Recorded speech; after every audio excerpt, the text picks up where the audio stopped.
I've always believed that every place has a memory. Some places remember laughter, some remember pain, and some places, they don't forget the people who never left. The cabin I stayed in was the kind of place that felt like it was waiting for someone. I didn't mean to stay there. I was supposed to meet up with friends for a weekend retreat, but car trouble and a thunderstorm left me stranded. They were delayed, and I arrived alone before anyone else. The cabin was in the middle of nowhere, 2 hours deep in the pine-covered hills, with no cell signal and no nearby neighbors. It was the kind of silence that made your ears ring. When I first stepped inside, it felt colder than it should have been for late October. There was this smell too, not quite mold, not quite dust, more like old smoke, or maybe something burnt long ago. The walls creaked even when I wasn't moving. The living room had a fireplace and a mounted deer head, its eyes following me everywhere. I told myself I was just tired, that everything would feel fine in the morning.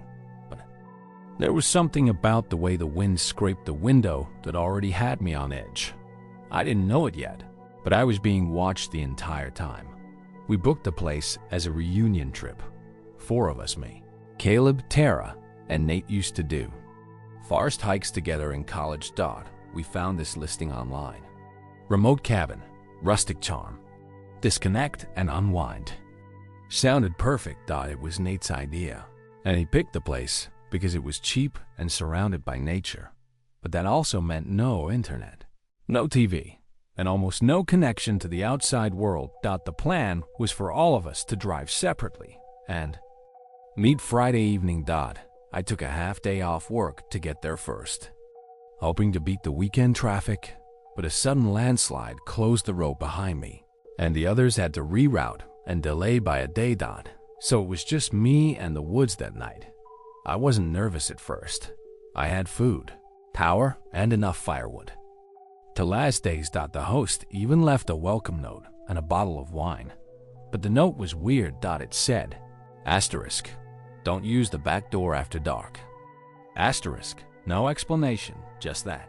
I thought maybe it was a joke, but the back door, this old, thick door with a crooked lock, looked like it hadn't been touched in years. There were claw marks on the outside of it, like something had tried to get in. Still, I brushed it off.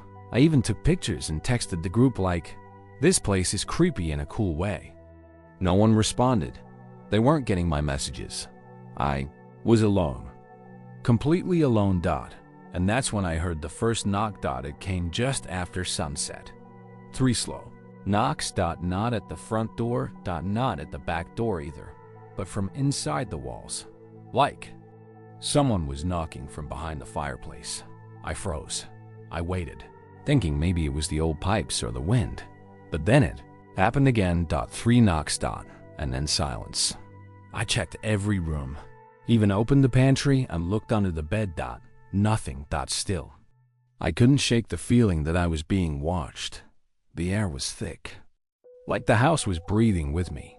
I made a fire to calm myself down.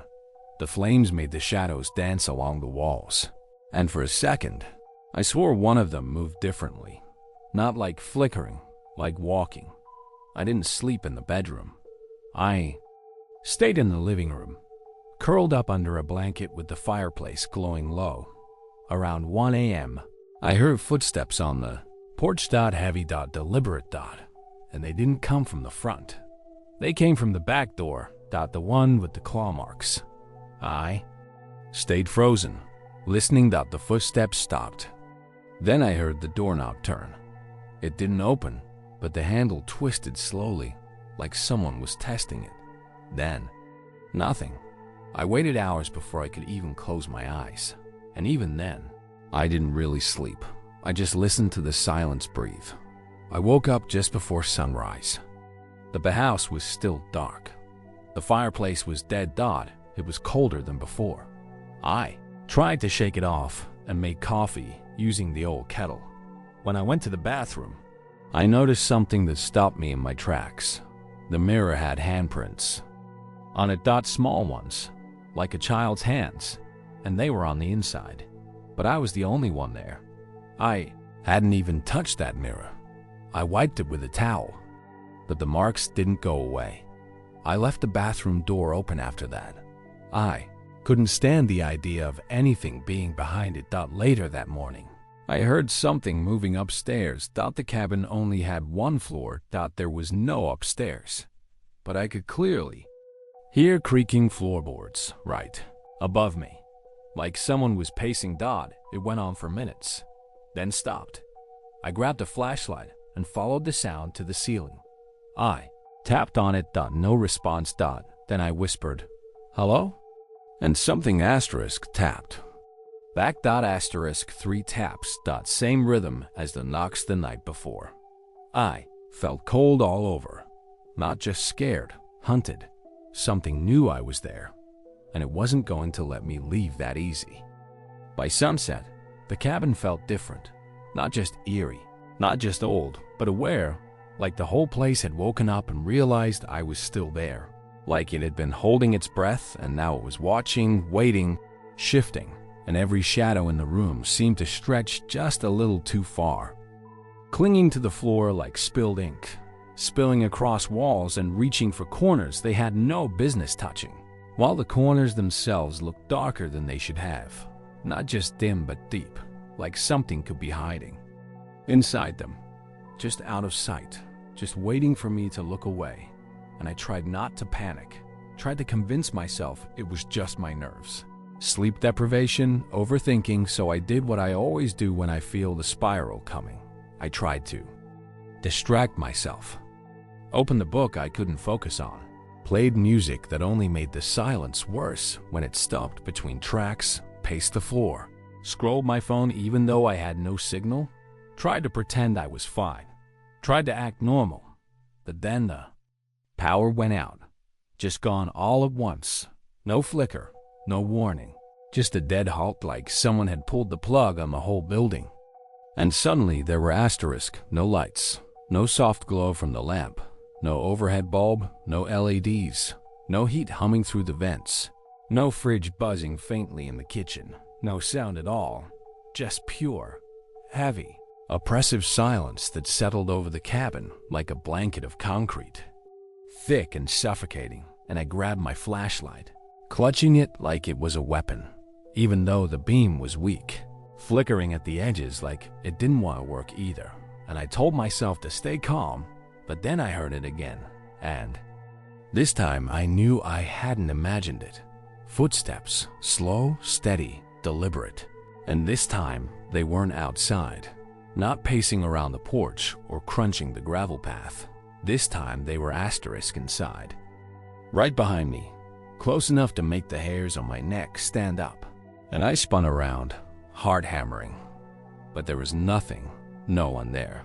Just that same sick feeling in my stomach, like something had just ducked out of sight the second I turned. And then, without warning, the front door slammed shut with a bang that shook the walls. Even though I hadn't opened it, even though there was no wind, and immediately after whispers, not words I could understand, but the distinct, unmistakable sound of someone whispering, low and fast, too close to my ear, like breath brushing against skin, like they were asterisk right behind me again.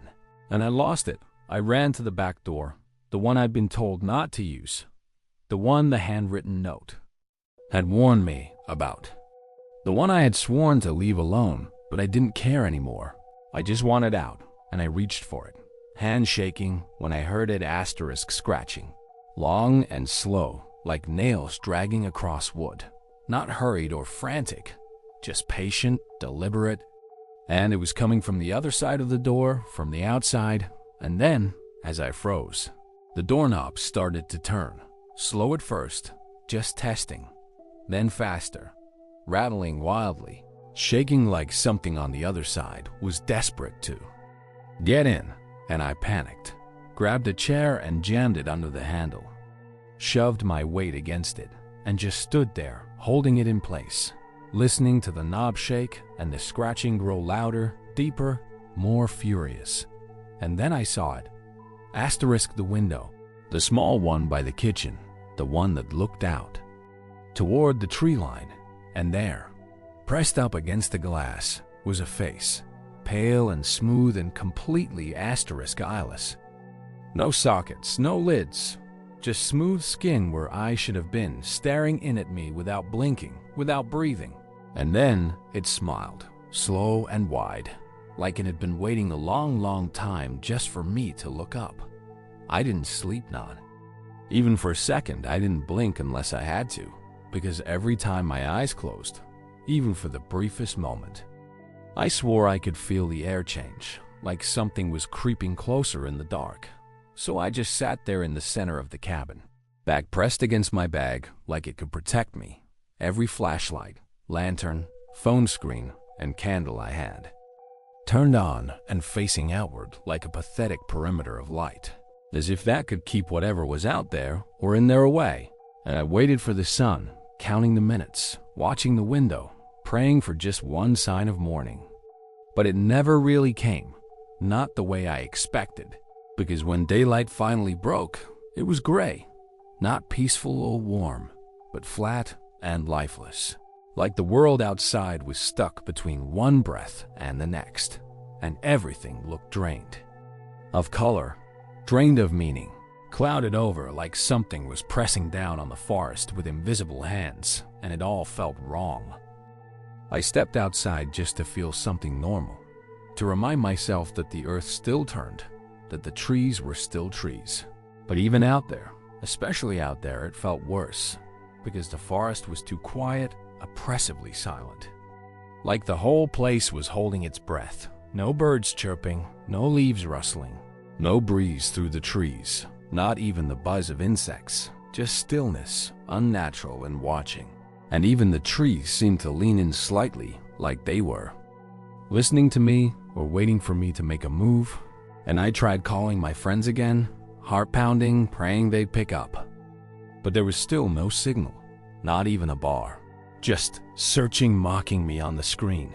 And when I finally went back inside, more drained than before, I saw it something new, something that hadn't been there the night before, carved deep into the wood near the fireplace like it had been burned in.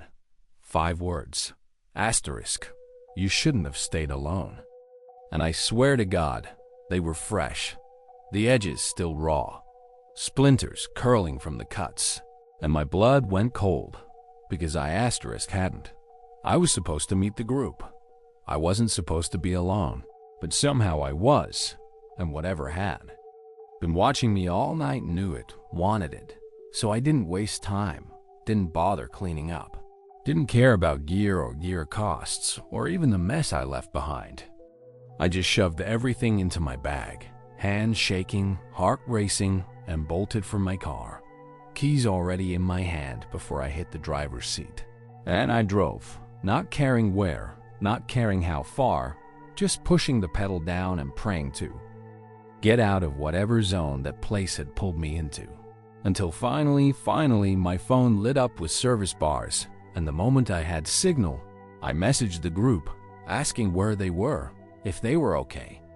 And what they said nearly made me throw up asterisk. They canceled the trip 2 days before I left, said the weather looked dangerous.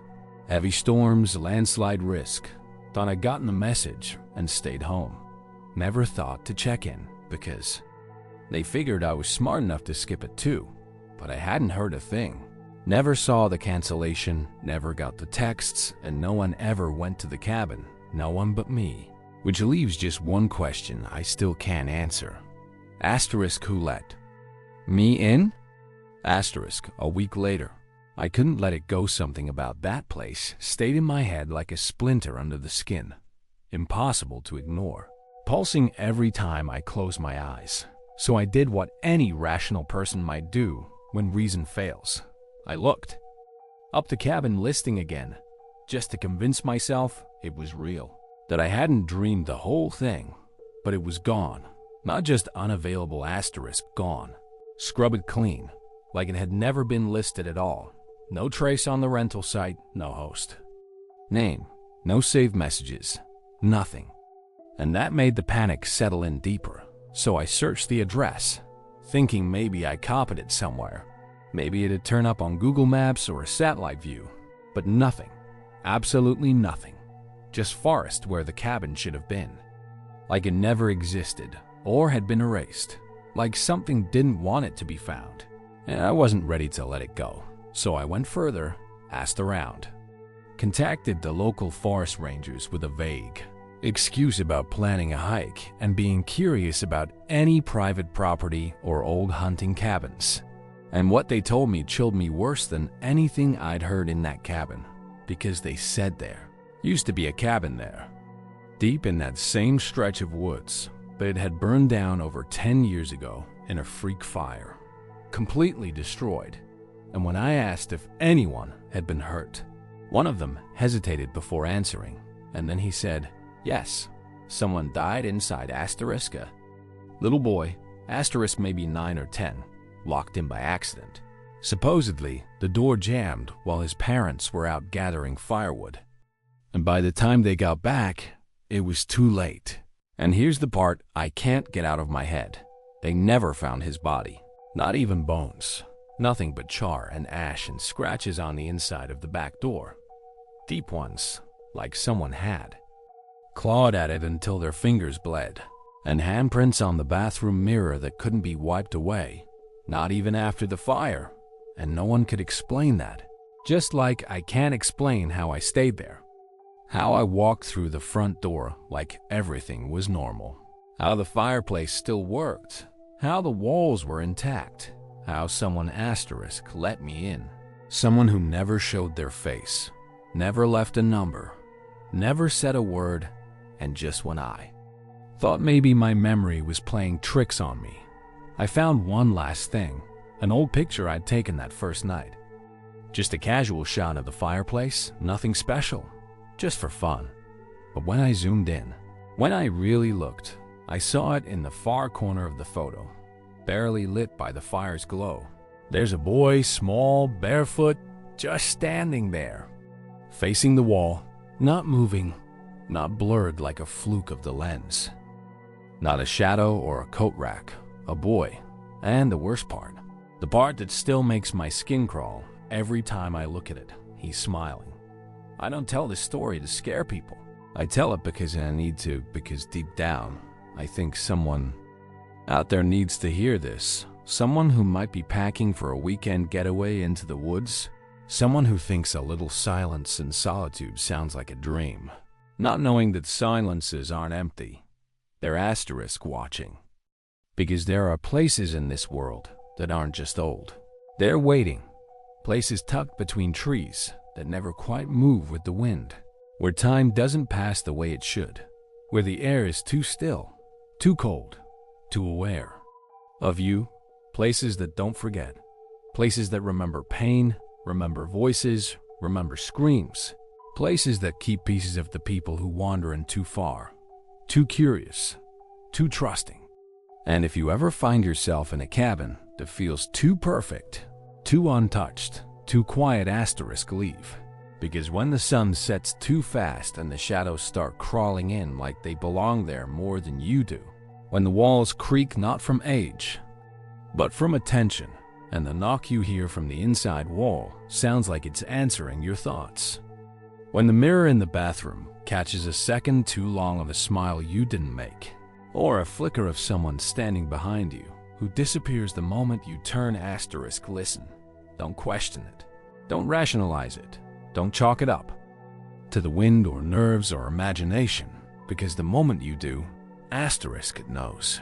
And once it knows you're ignoring it, it gets braver, bolder, closer, until the door that creaks open by itself isn't inviting you in but daring you to stay. And if the door whispers not to open it, asterisk listen, because that night changed something in me, broke something, or maybe opened something I didn't know was there. I don't hike anymore, not because I can't, but because I won't, I don't. Go off-grid, because I no longer believe being alone means you're safe. I don't even sleep with the lights off because darkness isn't empty.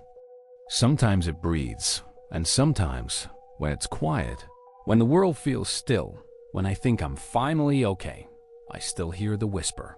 Not in my head, but right behind me, soft and patient, saying my name over and over, like it's practicing like it's waiting for me to slip, to forget, to come back, but I won't. I survived once, and I know better now. I'm not going back, not even close. And I hope you never do either, because if you hear the whisper too, it means you've already gone too far.